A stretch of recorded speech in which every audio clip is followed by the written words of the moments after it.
27 ऑगस्टची लागवड आहे. 3 महिने कंप्लीट झालेत आणि वरती एक 10-12 दिवस धरून चाला आज.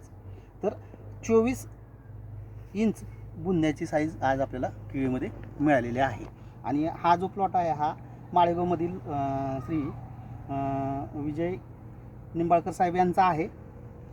तर अशा पद्धतीनं या ठिकाणी डमनेर ॲग्रिकल्चर कन्सल्टन्सी मार्फत मार्गदर्शन केलेलं आहे. यामध्ये विशेष प्रॉडक्ट काय कोणते वापरलेले नाहीत. रेग्युलर ट्रीटमेंट आहे.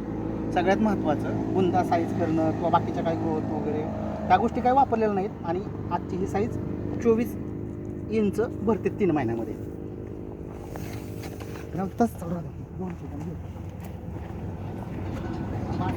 तो पण दाखवतो तसं काय नाही. दोन्ही दाखवा. आणि हे जे झाड आहे सगळ्यात महत्त्वाचं तर हे सगळ्यात लहान झाड तर त्याचा आपला बुंदा भरतोय 14 भरतोय 14 भरतोय छोट्याचा. कारण छोटा काय आहे तर त्याचं कारण एकच की यंदा जो पाऊस झालेला आहे अतिरिक्त त्या पावसामधली ही बाग आहे.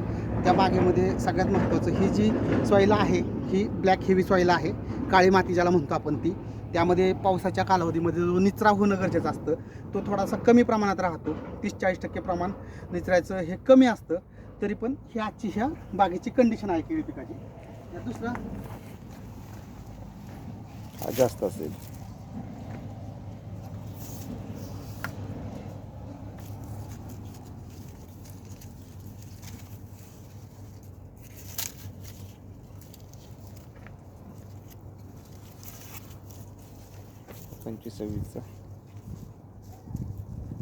हा साधारणपणे 25 पर्यंत भरतोय.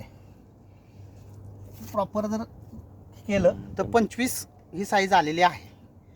म्हणजे एकंदरीत 3 महिने आणि एक 10-12 दिवस वरती धरा तर या पद्धतीनं अशा पद्धतीचे ही रिझल्ट हे केळी पिकामधले आहेत.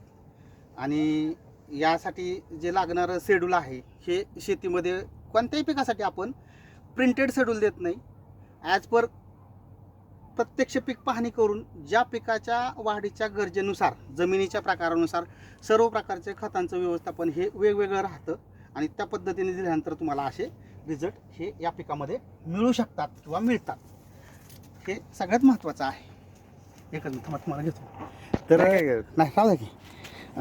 तर हे स्वतः जे केळी बागायतदार आहेत तर ते निंबाळकर साहेब आहेत.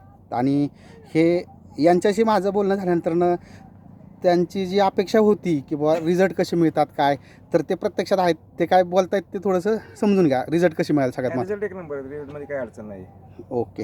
म्हणजे साहेबांनी जे सांगितलं ते की बाबा त्यांना जे रिझल्ट पाहिजे होते की त्यांना जे अपेक्षित काही गोष्टी होत्या पिकामध्ये किंवा पिकासंदर्भात लागत होत्या तर त्या सांगितलेल्या आहेत किंवा त्या पद्धतीने आपण डे बाय डे नियोजन ठेवतो.